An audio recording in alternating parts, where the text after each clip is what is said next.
You will be struck with judgment for mocking the servant of God. We will tear you apart, bit by bit. I call the hounds of hell to come. They call now. it Deliverance. This cost $295. The more I dug, the stranger it got. Are you telling me my kid's possessed? No, I'm telling you, your kid could be demonized and attacked, but your doctor calls it autism.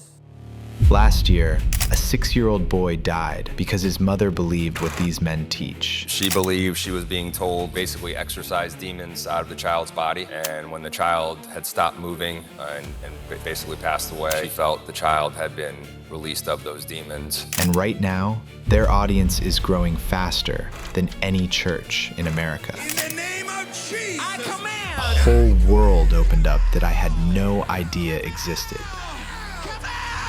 God built our platform for deliverance. Supernatural. If you're addicted to something, you have company. And he said in the last days, the church will give heed to seducing This spirits and happens doctrines every of demons. Sunday. They will begin to listen to demonic doctrine. There's a great awakening that is coming. This is a Sunday service in Washington State, led by a pastor with over 2 million YouTube subscribers and 200 million views. Those buckets were handed out before the service started. They're for vomiting. Come out. I break every blood covenant. The belief is that when a demon leaves your body, it exits through your mouth. This man reaches between 6 and 9 million people every week. He was an atheist until he was 20. Now, he performs exorcisms on stages, on Zoom calls, and on camera.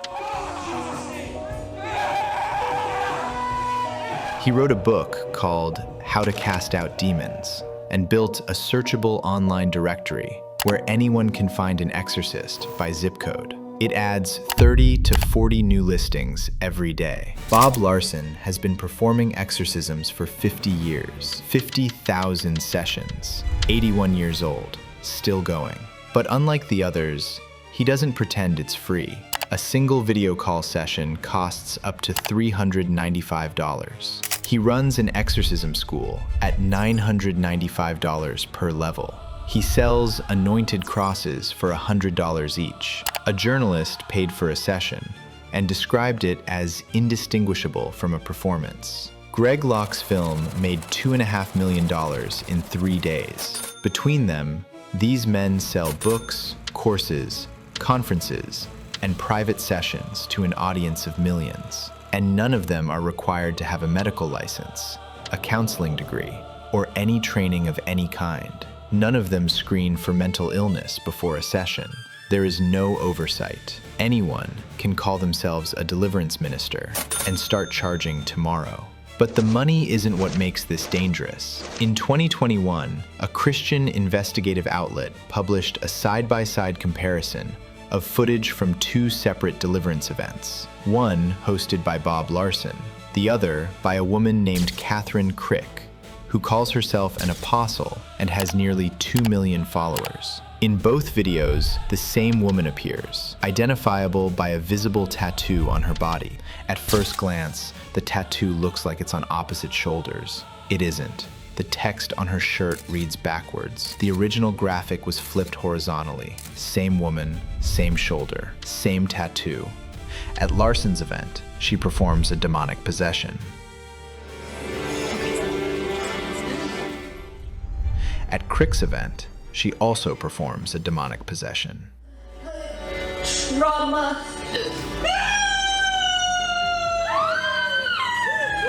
Same woman, same tattoo. 2 different stages, 2 different audiences who believed every second of it. If the exorcisms were real, they wouldn't need an actress. But here's what makes this worse than fraud. When someone believes a con artist sold them a fake miracle, they stop buying. When someone believes a con artist failed to remove a real demon, they come back, they pay again, they bring their children. Terrence Cottrell Jr. was 8 years old, and he liked to draw. He had been diagnosed with autism when he was 2. His mother wanted more than anything for him to be okay. She heard about a minister at a storefront church in a Milwaukee strip mall who said he could help, that the boy's condition wasn't medical, it was spiritual, and that prayer could heal what doctors couldn't. She believed him. She brought Terrence 3 times a week for 3 weeks. On August 22nd, 2003, during the 9th session, the minister held the boy down on the floor for 2 hours. Terrence stopped breathing. The minister had no medical training, received 2.5 years. In May of 2025, a 6-year-old boy named Ramil Pierre was found in Fort Pierce, Florida. His mother told investigators God had instructed her to remove the demons from her son's body. When the boy stopped moving, she believed the demons had left and waited for him to wake up. He never did. Since 1995, at least 11 people have died during exorcisms in the United States. 9 of them were children. Greg Locke distributes a handbook to his followers before their deliverance sessions. It contains a line that instructs them to say the following out loud: "Renounce the medical diagnosis that gives demons legal authority over my life." It lists schizophrenia, bipolar disorder, ADHD, autism. It tells people that accepting a diagnosis from a doctor is what allows the demon to stay inside of them, that the treatment they're receiving is the reason they aren't getting better. That is a pastor with millions of followers telling people with treatable conditions to stop their treatment because their doctor is the problem. And the system is designed so that no one inside it ever figures that out. Because the moment someone starts to doubt, the moment they wonder if this is working, that doubt isn't theirs. They're told it's the demon resisting. And the only way to prove it wrong is to keep going. One more session, one more conference, one more payment. The exit door is designed to look exactly like evidence that you need to stay. Every one of these men has a verified account. Every one of them appears in your recommendations between cooking videos and true crime clips.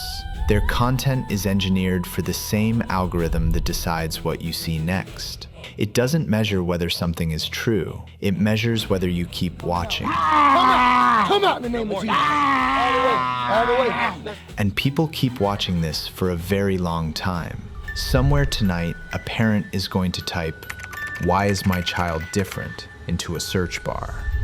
And the algorithm is going to answer before the doctor does. Do I believe demons are real? Yes.